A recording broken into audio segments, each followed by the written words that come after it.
7 días. La actualidad semanal con perspectiva evangélica. Hola amigos, les saluda Pedro Tarquis y les doy la bienvenida a este nuevo programa de 7 días de Areópago Protestante. Intentamos analizar y con la ayuda de nuestros colaboradores pues la actualidad de lo que está ocurriendo desde una perspectiva evangélica en el mundo. Y para eso tenemos con nosotros a Joel Foster, director de Evangelical Focus desde Valencia. Un saludo, Joel. Hola, un gusto estar con vosotros. Lo mismo digo, Jonathan Soriano desde Barcelona. Benvingut, se dice. Molt bé, moltes gràcies. Molt bé, muy bien. Gracias, Pedro, y gracias a todos.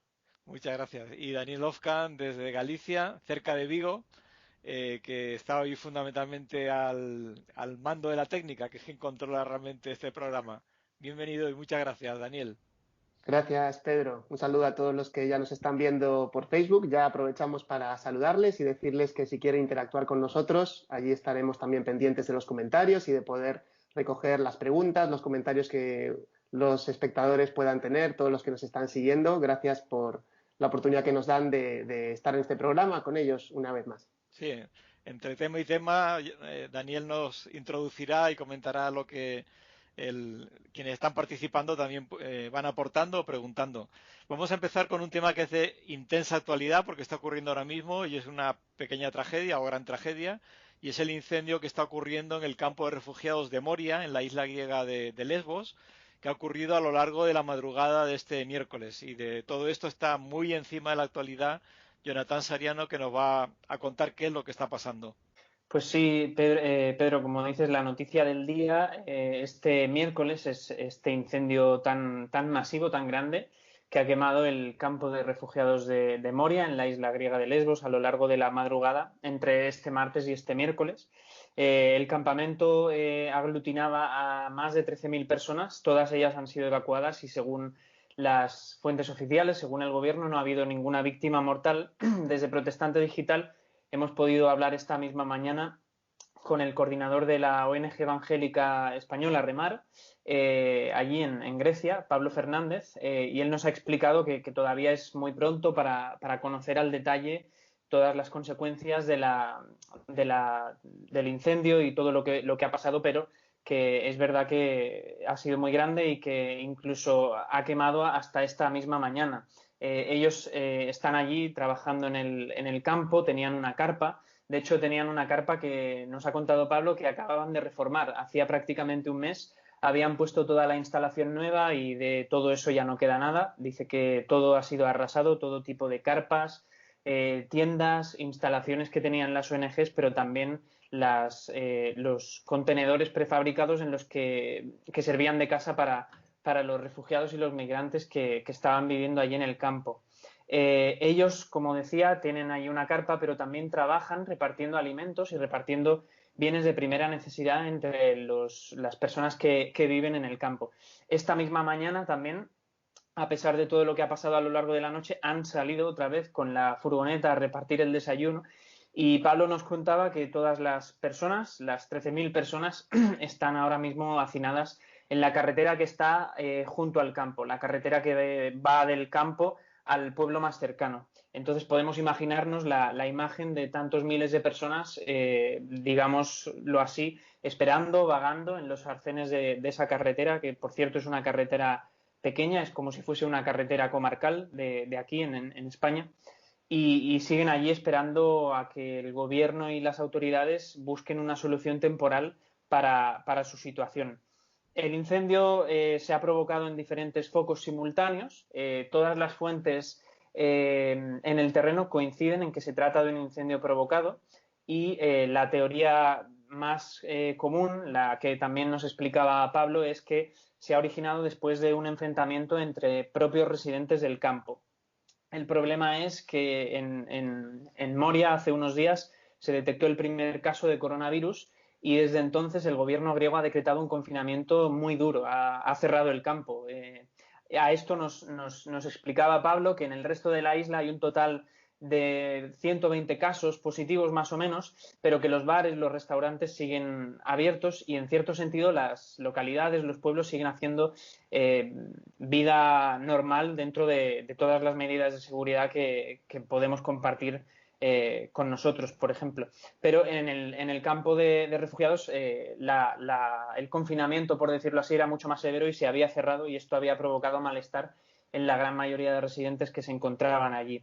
Entonces, eso ha provocado ese enfrentamiento entre residentes que querían que se rebajase ese confinamiento tan severo y los pocos contagiados que hay, ahora mismo se contarían 35 personas, a los que se les estaba pidiendo que hiciesen una cuarentena mucho más severa y se les quería aislar todavía más.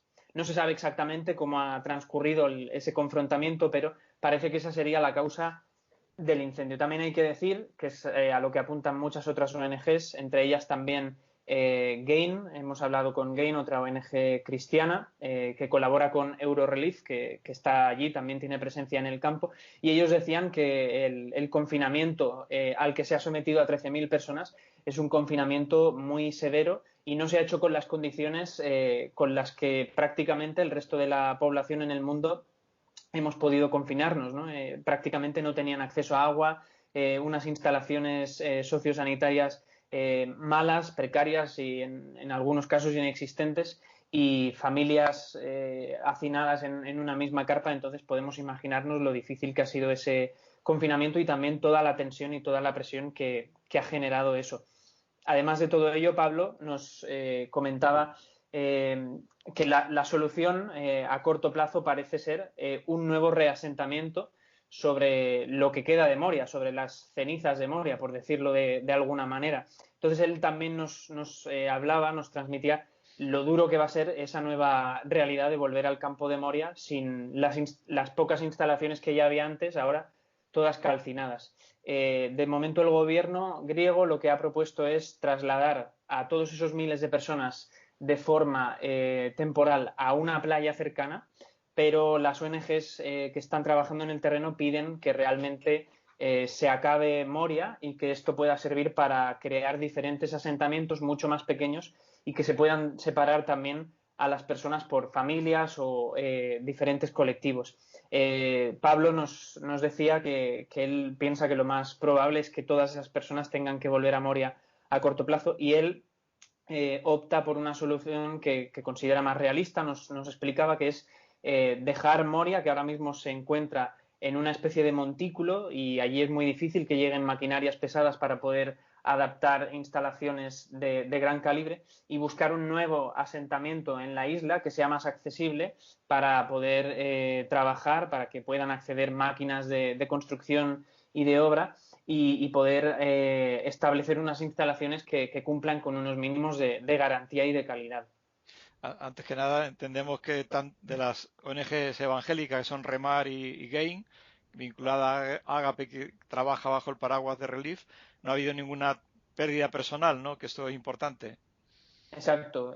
Nos han confirmado tanto de Remar como de Gain que el equipo de personas que están trabajando allí tampoco ha resultado nadie herido ni ha sufrido ningún daño, y los daños que cuentan son materiales. Como decía, en el caso de Remar, hace menos de un mes, nos explicaba Pablo, habían inaugurado esa nueva carpa. Decía que ha quedado totalmente calcinada y arrasada, y en el caso de Eurorelief, pues también todos los contenedores y todas las instalaciones que tienen en el campo, en las que guardan material, pero que también sirven para desarrollar actividades con los niños del campo, con las mujeres del campo, etcétera. Todo eso ya no existe. Realmente es que la situación es una bomba de relojería, o sea, ha sido el incendio, el coronavirus, también el aislamiento y la postura xenófoba que a veces surge de los alrededores, pero realmente es una situación límite la que se está viviendo continuamente allí en la zona de Moria, ¿no? En la isla de Lesbos.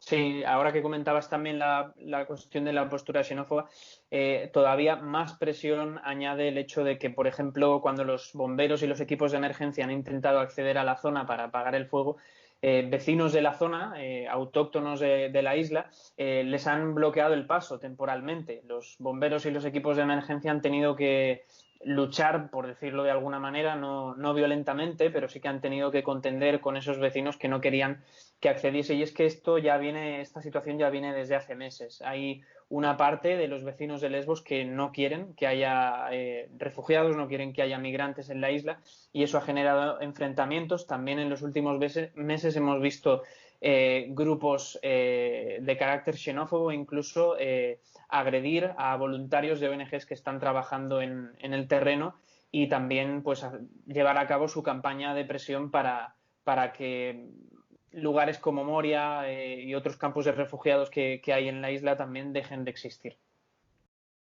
Jonathan, como decías, es una situación que viene de tiempo, ¿no? Y ha habido incendios antes en este campo de refugiados, han salido las noticias, pero creo que la diferencia es que en este caso realmente el campo ha quedado devastado totalmente. En este programa, en el 7 días, hablábamos hace unas semanas con voluntarios que estaban ahí, si os acordáis, Anaís y Pau, y ellos nos hablaban de un detalle que creo que comentó Anaís, que es que una vez, en un momento libre que tenían los voluntarios de Eurorelief, en este caso, se acercaron a una población a comprar algo en un supermercado, a tomar algo, no recuerdo muy bien, y cómo se encontraban con gente de la misma población griega que les decía, go away, iros de aquí, no queremos voluntarios que estén ayudando a los refugiados.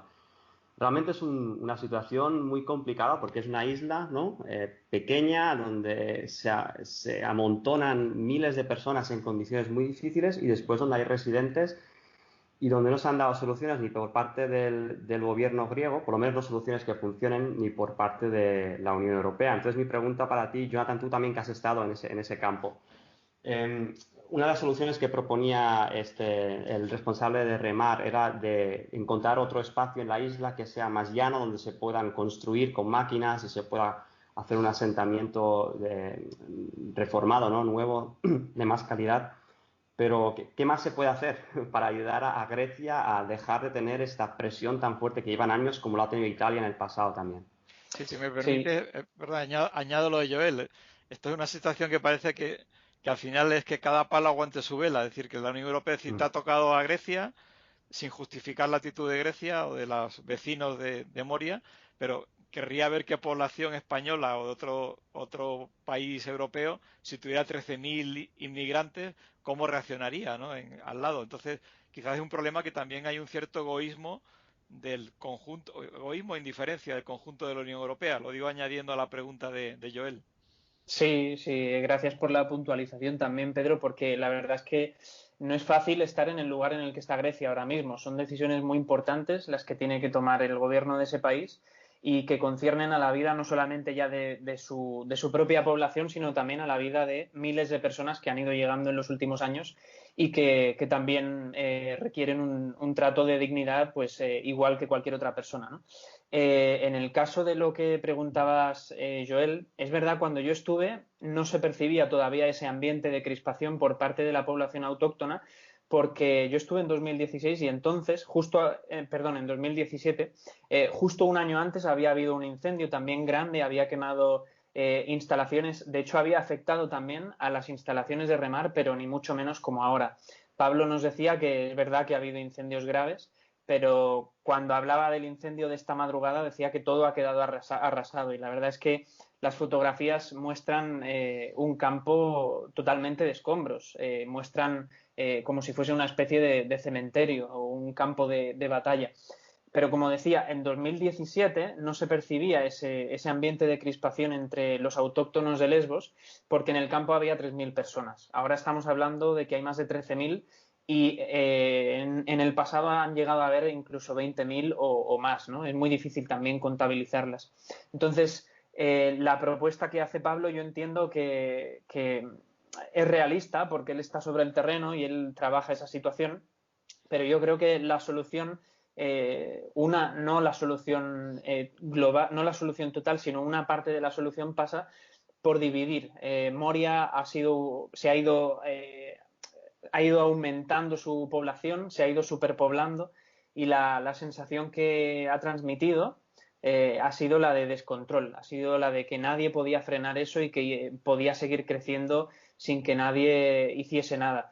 Entonces creo que en eso las ONGs están muy acertadas, que creo que lo que se debería hacer es dividir también porque dentro de un campo de refugiados, para que nos hagamos una idea, hay una diversidad tremenda y esa diversidad incluso a veces puede ser perjudicial para los propios refugiados. Cuando estuve en Moria había familias y había migrantes que venían ellos solos, hombres solos, había mujeres solas con niños, había niños solos, adolescentes solos. Entonces, también para ellos era un peligro el hecho de que estuviesen cerca los unos de los otros. También había personas que venían de un origen cultural y étnico que estaba en conflicto con el origen cultural y étnico de otras personas que estaban en el campo y estaban todos allí y los veías en la cola de los alimentos juntos, uno detrás del otro, y la verdad que era algo muy chocante. Entonces creo que una propuesta sincera es esa, la que están haciendo las ONGs que lleva tiempo, y creo que realmente ayudaría a transmitir la imagen de que no se van amontonando personas en zonas concretas, como puede ser la isla de Lesbos, y también ayudaría en el sentido de que a los propios refugiados y migrantes les ayudaría en la convivencia y también les ayudaría a trabajar su integración en el terreno en el que se encuentran. Daría para mucho hablar, pero en fin, por cuestión de tiempo también tenemos que cambiar al siguiente tema. Les animamos a leer en protestantedigital.com el reportaje con testimonios directos de las personas que hemos mencionado, de Remar, de Gain, que están allí. Y bueno, es no solo interesante, sino conmovedor, ¿no? Todo lo que se está viviendo allí. Pasamos a la segunda parte de 7 días y tiene que ver con un país que está muy de actualidad, pero que a veces ni sabemos ubicar en el mapa, que es Bielorrusia. Era parte de la antigua URSS, está en la zona oriental, es decir, la zona oeste, cerca del mar, pero que no tiene contacto con el mar, y se caracteriza fundamentalmente porque tiene desde el año 1994 a un régimen que preside Alexander Lukashenko, que llaman el último dictador de Europa. Con eso prácticamente está dicho todo, ¿no? A raíz de ahí surge todo el conflicto que está apareciendo, y ahí Evangelical Focus sí que nos ha tenido muy informados, además con testimonios también directos de creyentes conocidos, y que nos va a explicar ahora Joel. Y explícanos también cómo has contactado con ellos y estas fuentes directas, que a veces nos ayudan mucho más que esas fuentes tan institucionales y tan periodísticas, pero que no se acercan a la realidad de lo que vive el ciudadano de allí de a pie. Sí, Pedro, como dices, es un país que conocemos poco, ¿no? Que sale poco en las noticias. También es un país pequeño en población, que tiene unos 10 millones de habitantes. Es uno de estos países que están alrededor de Rusia, ¿no? Desde el norte hasta el sur tenemos todo ese cinturón postsoviético. Y ahí está Bielorrusia, que decías que como hemos contactado realmente en Evangelical Focus, que como saben los espectadores intentamos cubrir la realidad en Europa. Habíamos informado muy poco sobre este país. Teníamos pocos contactos porque la iglesia evangélica también es muy, muy pequeña ahí, ¿no? Como decías, desde el año 94, Lukashenko, con A final, que es como le llaman los bielorrusos, es el presidente, ganó las elecciones de forma democrática, pero los analistas dicen que desde esas primeras elecciones, todo el resto de elecciones pues, no han sido para nada libres e igualitarias. Y este ha sido el caso ahora en el año 2020, elecciones presidenciales en agosto, lo que había pasado los meses anteriores es que básicamente la oposición había sido detenida en las semanas previas durante la campaña, y el principal opositor, que es un bloguero bastante conocido que había estado grabando diferentes zonas del país denunciando la corrupción, él fue detenido, y lo que pasa es que en el último momento su mujer, que es una profesora de inglés que trabaja desde casa sin ningún tipo de perfil político, se presentó en su lugar y consiguió un apoyo fuerte. Pero los datos oficiales el día de las elecciones, el domingo por la noche, 9 de agosto, son que Lukashenko ha vuelto a ganar con el 80% de los votos, ¿no? Esto crea una respuesta muy fuerte que no se había dado hasta entonces. De golpe hay una reacción muy fuerte de la sociedad, sobre todo la gente joven, que dice que hasta aquí hemos llegado y que no aceptaban esos resultados porque, entre otras cosas, nos contaba Natasha, una bielorrusa evangélica, nos contaba que a la hora de ir a votar, la gente llevaba unos brazaletes blancos con los que querían identificar públicamente que iban a votar por la oposición. Como para identificarse a unos a otros en los colegios electorales, ¿no? Entonces, ha habido mucha gente que ha votado a favor de la oposición, pero el resultado era el mismo de siempre. Y a partir de ahí empiezan las protestas en la calle, y los primeros 5 días hay miles de personas en las calles y hay una represión muy fuerte de los agentes especiales antidisturbios que crean después situaciones de violencia, muchos heridos. Y lo que más denunciaban la gente con la que hemos hablado son las torturas y las palizas en los centros de detención. Lo habrán visto quizá en otros medios de comunicación. Se ha denunciado mucho que coches de policía se llevaban a gente, sobre todo a hombres, los metían confinados en pequeñas celdas dentro del propio coche de policía, con un calor insoportable, con solo un agujero arriba para respirar. Y una vez llegaban allí, y esto nos lo ha contado otra creyente que se llama Tatiana, que es periodista. Ella fue detenida cuando se acercó a una comisaría de policía a preguntar, a pedir información sobre su marido, también periodista, que había desaparecido. Y ella no pudo ni siquiera preguntar porque ya a ella y otras 15, 20 personas que estaban buscando información sobre familiares también los detuvieron. Ella explica cómo estuvo 3 noches en prisión y cómo cada una de las noches escuchaba cómo llegaban furgones de la policía, sacaban a gente y el proceso era parecido. Ya lo pudo constatar después con gente con la que pudo hablar después, y es que cuando salían de los furgones tenían que pasar los detenidos entre una línea de policías con sus porras que les pegaban hasta que llegaban al final de ese patio y después ya eran metidos en las celdas, ¿no? Su propio marido tuvo que estar bastantes horas estirado boca al suelo con las manos en la espalda, y él explicaba que también vio a otras personas en su celda que necesitaban medicación y que no la recibieron y que realmente eran humillados, y toda esta actitud dictatorial de intentar cortar de freno cualquier tipo de protesta para que la gente tenga miedo y volvamos otra vez a la situación de estos 25 años de represión. Terrible, terrible. Sí, la verdad, cuando oyes testimonios directos entiendes mucho mejor lo que pues se puede estar sufriendo allí, aunque las iglesias después pasa siempre, ¿no? Por esa idea de separación iglesia-estado no hay manifestaciones formales, públicas de las entidades evangélicas en relación a la situación, sino una petición de oración y testimonios como los que nos has contado. Sí, sí, es verdad que las iglesias, por lo que hemos estado siguiendo, tardaron un tiempo en responder. La primera reacción fue un comunicado conjunto de la Unión Bautista y también de una denominación pentecostal y otra carismática, llamando justamente eso, a la oración, y de forma entre líneas sí que se leía su descontento claro con la situación, ¿no? Nos explicaba también estas evangélicas de Bielorrusia que la mayoría de evangélicos en este punto sí que están en contra del régimen, que se han expresado así, pero que siempre hay también otras personas que dicen lo que decías tú, ¿no? Que como creyentes, pues mejor no meterse en política, mejor obedecer las leyes y no crear problemas para los cristianos y demás. Pero que esto, con el paso de las semanas, ha ido cambiando. Ha pasado 5 semanas desde las elecciones. Han habido 4 grandes manifestaciones cada domingo de centenares de miles de personas que la policía no ha podido hacer nada. Y a la vez lo que hacía Lukashenko era pasearse en helicóptero por encima de las manifestaciones, grabándose con una vestimenta de militar y enseñando su Kalashnikov, ¿no? Su arma. Realmente es un contraste muy fuerte entre gente joven, muy pacífica, con flores, con una actitud muy positiva, muy moderna, diríamos, ¿no? En contraste con esta imagen postsoviética de un dictador que ve que se le escurre el poder entre las manos. Bueno, terrible.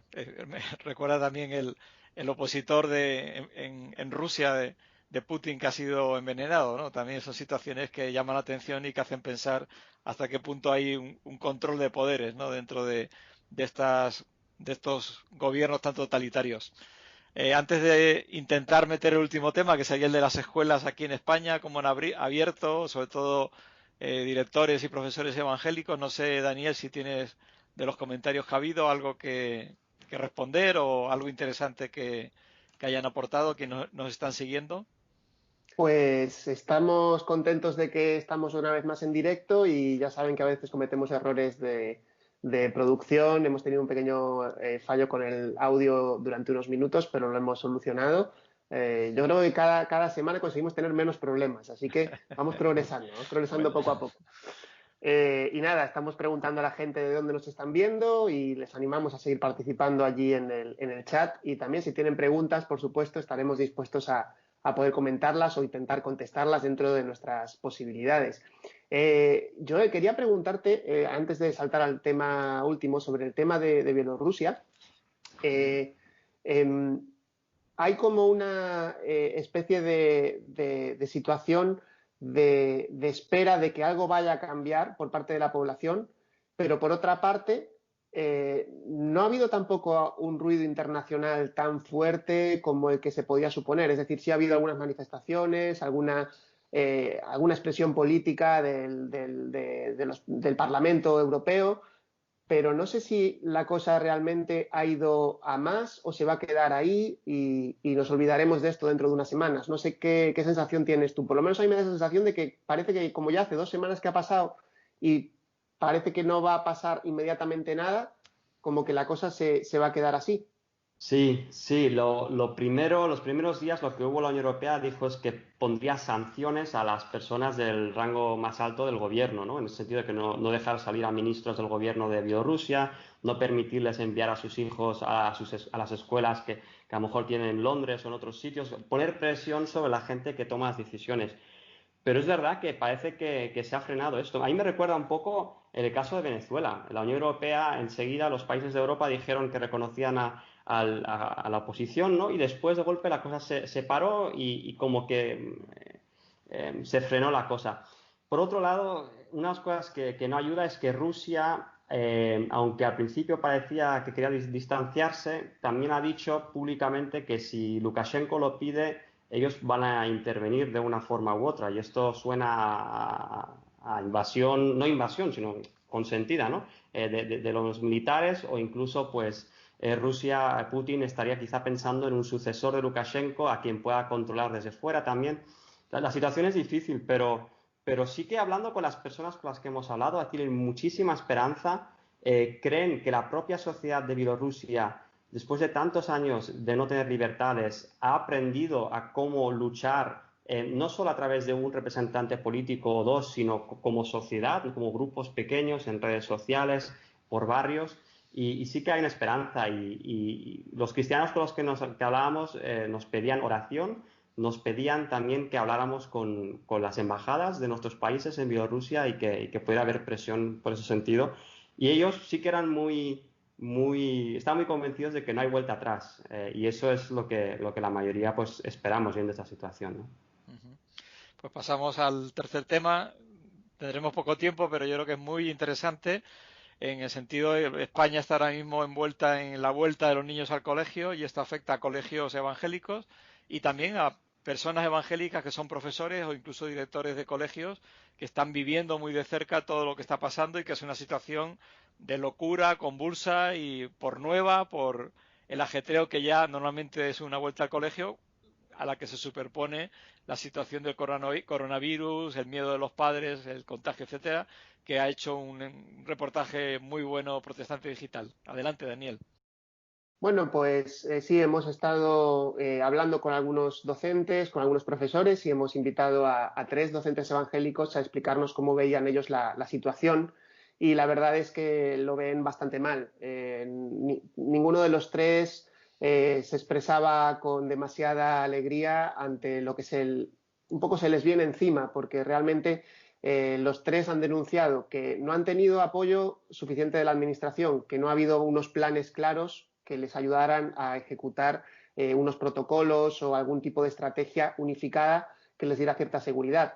No han recibido recursos económicos, que de alguna manera podría ayudarles también a poder prepararse ante reformas que hay que hacer, ante otro tipo de cosas. Tampoco está llegando el refuerzo de personal, que también se ha prometido por parte de varias comunidades autónomas que van a aumentar el número de profesores, pero todavía eso no se ha visto efectivo. Es como que de repente se han visto abocados en el hecho de tener que comenzar, tienen que comenzar las clases porque tienen que comenzar y parece que muchas cosas todavía no están bien ajustadas.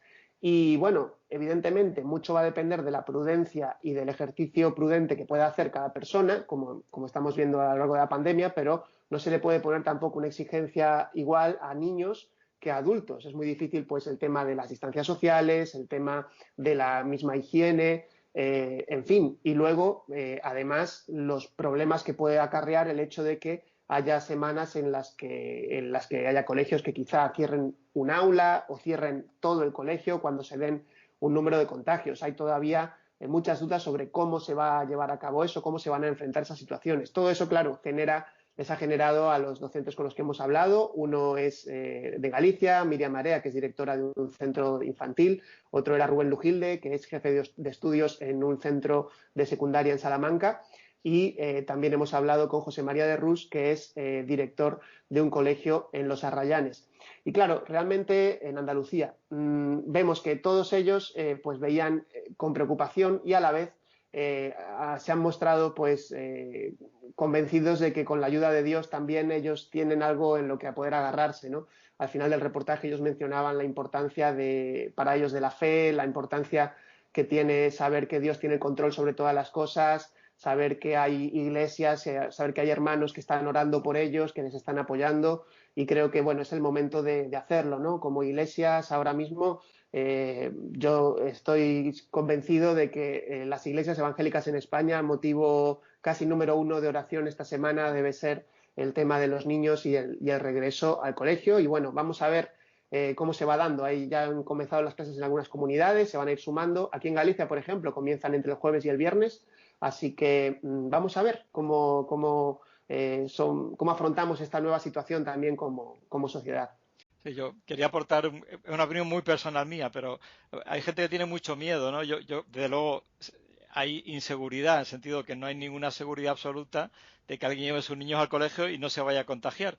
Pero yo creo que con las medidas, que es verdad que ha habido descoordinación, no ha habido un criterio único, en fin, todo lo que es, pero que con los criterios generales que hay de cierto cuidado, no es más inseguro una escuela o un colegio que una reunión de familia o una fiesta en la que van los niños o van al parque y empiezan a tocarse todos los niños, porque es imposible que no se toquen. Es decir, que yo creo que no había que tener ese prudencia sí, cuidado sí, pero no un miedo mayor o una precaución mayor que la que se tiene en la vida normal, ¿no? Que al final tenemos que correr ese riesgo. Y debo decir que ya es una experiencia mía personal de mis nietos, que el reencontrarse con compañeros, volver a jugar, saludarse, aunque sea así con el codo y de lejos y tal, pues que están súper contentos. O sea, que para ellos es vital el relacionarse con sus iguales, ¿no? Que les hemos privado de una vida normal que un adulto puede sobrellevar de una forma más o menos sensata y racional, pero que para los niños ha sido una tragedia, ¿no? El vivir aislados durante tanto tiempo, ¿no? Entonces, simplemente decir que es un riesgo que se corre, pero no es un riesgo mucho mayor que el de la vida normal en la que estamos ahora mismo inmersos. Sí, había una de las profesoras que participaba en el reportaje, Miriam Marea, que ella decía si alguien le ha preguntado a los niños cómo estaban afrontando esta situación. Ella dice que son los grandes olvidados de esta pandemia, ¿no? Que hay una visión muy adultocéntrica en cuanto a todas las decisiones que se van tomando. Y bueno, si repasamos un poco lo que fueron las medidas y cómo se fueron aplicando en España, las medidas de confinamiento, por ejemplo, si nos retrotraemos a marzo, abril, la verdad que había circunstancias que eran muy, muy curiosas, ¿no? No se permitía salir con niños de paseo en ningún momento y realmente luego se dieron cuenta y lo corrigieron de alguna manera, pero hubo niños que estuvieron un mes casi sin salir de casa. Sí, ¿no? Sí se podía sacar a los perros. Claro, exacto. Se decía que el perro tenía que salir a hacer sus necesidades y claro. Es verdad. Pero claro, ¿qué pasa con las necesidades de un niño de salir una hora a correr o a despejarse un poco, ¿no? Y bueno, todo eso ha tenido consecuencias, desde luego. Y sería muy triste que si volvemos a situaciones de confinamiento no se tenga en cuenta pues estas situaciones que están afectando a los niños directamente, ¿no? No sé qué opináis los demás, Joel, Jonathan, qué perspectiva, qué estáis escuchando en vuestro entorno, en vuestras iglesias, entre vuestros familiares sobre este asunto. Yo, en cuanto a inicio del curso, también un poco de lo mismo. Lo que decía Pedro me recordaba también un poco a la situación de las iglesias, ¿no? De el tema de la seguridad. Ha habido iglesias a las que les ha costado mucho volver a reunirse por todo el tema de la seguridad, pero realmente mucha gente de las iglesias, cuando se han abierto los restaurantes, los bares, cuando se ha vuelto a la normalidad, por decirlo así, han ido recuperando, ¿no?, esos elementos de su rutina, su vida normal. Entonces, si se permite abrir un tercio del aforo de la Iglesia, como puede ser el caso de Cataluña, pues yo me muestro a favor de que la Iglesia abra.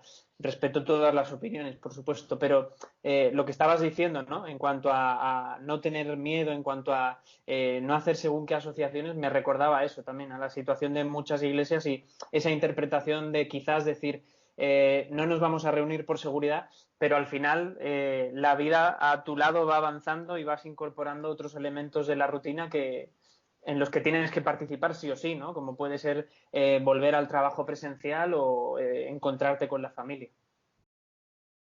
Pensando en las iglesias, también si hablamos de escuelas, hablar también de escuela dominical, ¿no? Y por lo menos en nuestra iglesia local, la mía, la que formo parte, ha sido un tema, ¿no? ¿Cómo hacemos que los niños no se desvinculen, ¿no? Que no se queden sin reunirse, sin recibir enseñanza bíblica? Y en ese sentido también creo que hay un reportaje en Protestante Digital, o por lo menos hemos ido sacando cositas de cursos, de iniciativas online que están haciendo iglesias, en materiales muy interesantes en vídeo que se pueden usar.